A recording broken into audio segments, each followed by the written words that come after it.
Շնորհակալություն ազգային ժողովի հարգելի փոխոսնակ, հարգելի տիկին գլխավոր դատախազ, հարգելի գործընկերներ։ Նախ պետք է սկսեմ պարոն Աղազարյանից։ Պարոն Աղազարյան, դուք միանշանակ խիզախ եւ համարձակ մարդ եք, ես ձեզ տենց եմ ճանաչում, բայց նաեւ պետք է ասեմ, որ միանշանակ քաղաքացիական պայմանագիր կուսակցությունում միակը եւ միշտ առաջինը չեք եղել։ Եվ չեմ կարծում, որ դա է պատճառը, այսպես ասած, երբ որ դուք ասում եք վարչապետի իմ հանդեպ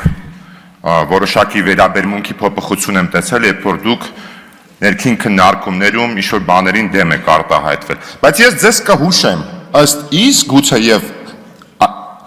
այդպես էլ եղել է, որ ինչ-որ վերաբերմունքի սառեցում եք տեսել, իսկ կարող է դա սկսել է օրինակ 2023 թվականի օգոստոսի 8-ից սկսած, երբ որ ինչ-որ մի պաշտոնյա Հայաստանի Հանրապետությունում, որը իրագործել է իր պաշտոնական գործառույթները, ենթադրենք ինչ-որ մարդուն զեկուցել է, որ Աղազարյան Հովիկը ոնց որ կաշառք է վերցրել։ Ես ձեզ հուշում եմ, մտածեք, ինձ թվում է ավելի շատ այդ խնդիրն է։ Եվ ես սա չեմ ասում նրա համար, որ դրա հիման վրա վարչապետ Նիկոլ Փաշինյանը եզրակացությունը ճիշտ արել թե սխալ արել։ Այստեղ խնդիրը իրականում այնտեղ է,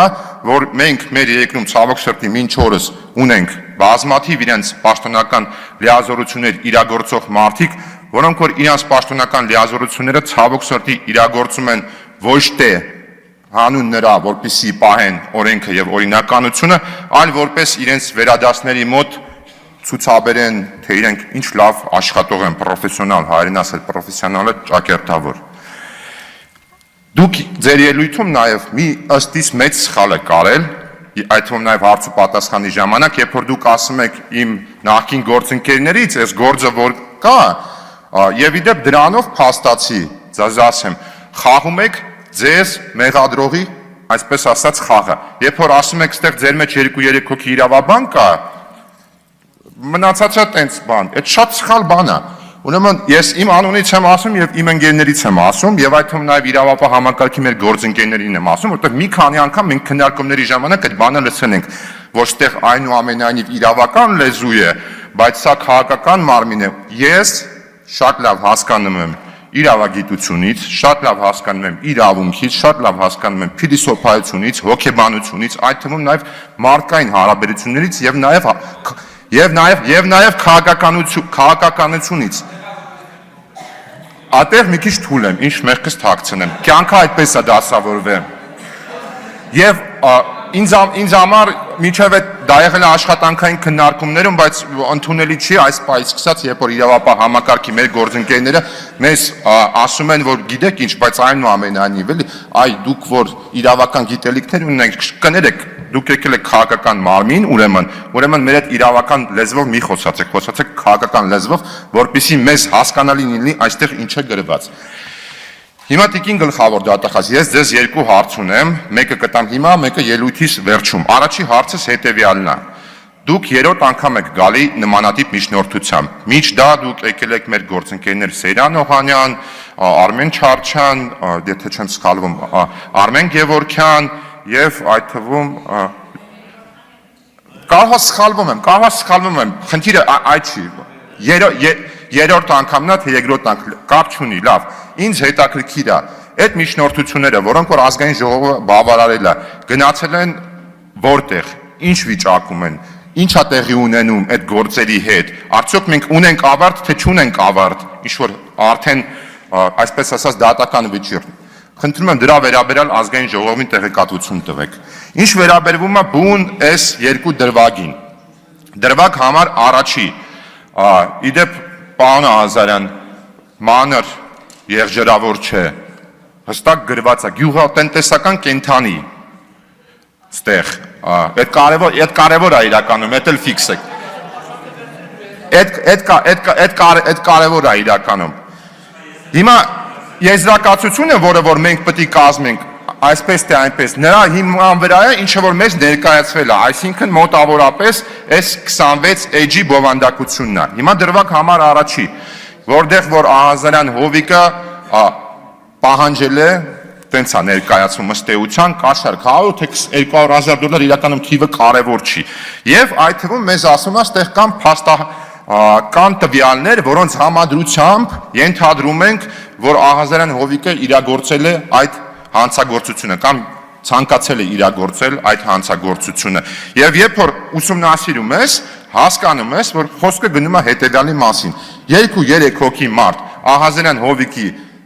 դեմ փաստացի տվել են ցուցմունք, քննիչը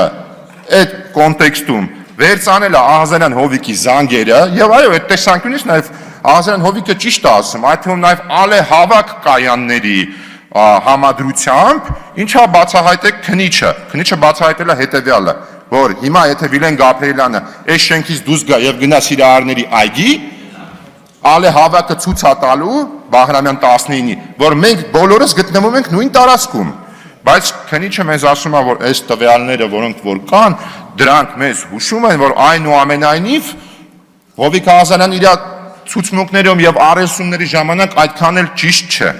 Այս գործի մասով։ Ինչ վերաբերվում է երկրորդ գործի մասով 23,000-ի եւ 8,000-ի, որը որ ըստ պարոն Աղազարյանի ինքը պարկ է վերցրել։ Այս մի գործում միանշանակ կա դրվագ, որտեղ որ Աղազարյան Հովիկը վերցրել է գումար։ Աղազարյան Հովիկը կարա ասի պարկ են վերցրել, իրավապահ համակարգը կարա ասի կաշառք է վերցրել։ Բայց իմ համար ստե առանցքային խնդիրը հետևյալն է։ Աղազարյան Հովիկը մեղադրվում է 438-ի երրորդ մասի երկրորդ կետով եւ 439-ի, եթե չեմ սխալվում, էլի երրորդ մասի 4-րդ կետով։ Դրանք բոլորը ըստ այսպես ասած իրավական լեզվով ասած ծանրացնող հանգամանքներով են։ Եվ այս բանը շատ կարևոր է նաև այն տեսանկյունից, երբ որ մեզ երեք Տիկին գլխավոր դատախազի դեպ հարգելի գործընկերներ հուշում էր, երբ որ գործընկերները հարց էին տալի, ասում էին, իսկ ինչու՞ է այս մանդատի լիազորությունը, որ ինքը կարա ազդեցություն գործի, Տիկին գլխավոր դատախազը բոլորիս ասում էր դուք ոնց որ լավ չեք հասկանում ձեր մանդատի զորությունը, շատ ավելի զորեղ է ձեր մանդատը։ Եվ այո, ես Տիկին գլխավոր դատախազի հետ համաձայն եմ, մեր մանդատը շատ ավելի զորեղ է, եւ հենց դրանից ելնելով այն ինչ որ մեզ ներկայացվում է, այն ինչում որ ելնելով այստեղ գրվածից Հովիկ Աղազարյանը մեղադրվում է, ես միանշանակ պնդում եմ, որ իրար չի բռնում։ Ես խորապես համոզված եմ, ես որոշակի իրավական գնահատական կտամ, որ եթե մենք հիմա կողմ քվեարկենք եւ բավարարենք այս միջնորդությունը գնալու է դատարանում այս գործերը վերավորակավորվելու են եւ այս ծանրացնող հանգամանքներից փոփոխվել են հոդվածները, որովհետեւ ըստ էության այդ $8,000 կպարզվի անգամ եթե կաշառք է վերցրել, դա առանձնապես խոշոր չափի չի։ Դա խոշոր չափի է։ Իմ համար ստե խնդիրը հետևյալի մեջ է։ Միանշանակ է, որ այնուամենայնիվ այս իրադրության ճշմարտությունը պետք է բացահայտի եւ որոշում կայացնի արդարադատության համակարգը։ Բայց այս մեղադրանքներով ես խնդիր ունեմ կողմ քվեարկելու եւ թույլատրելու, որպեսզի Հովիկ Աղազարյանին այս մեղադրանքներով տանեն իր գործը դատարան, վերջում է պարզվի, որ իրականում Հովիկ Աղազարյանը ոնց որ այդքան էլ մեղավոր չէր այս մասով, այսքանով էր մեղավոր։ Այդ տեսանկյունից հարցս հետևյալն է, Տիկին գլխավոր դատախազ։ Կառավարության նիստերին երկար ժամանակա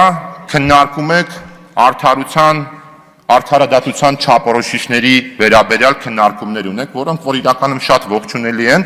բայց միաժամանակ ցավոք սրտի, որ միջև այս պահը մենք իրականում չունենք այդ չափորոշիչները, խնդիրները այս դեպքերում ծագում են, էլի։ Ես ուզում եմ իմանամ, ըստ ձեզ, եղած անգամ արդարադատության չափորոշիչների մեջ մեղադրանքները, որոնք որ ներկայացվում են ազգային ժողովի պատգամավոր Հովիկ Աղազարյանին, այդ իսկ չափորոշիչով որքանով են համահունչ ձեր բերած տեքստի, ձեր բերած փաստական տվյալների համադրության կոնտեքստում, այս ծանրացնող հանգամանքներով հոդվածները, որոնցում որ մեղադրվում է Հովիկ Աղազարյանը, արդարադատության չափորոշիչի կոնտեքստում, որքանով են արդար եւ համաչափ։ Այսքանը, շնորհակալություն։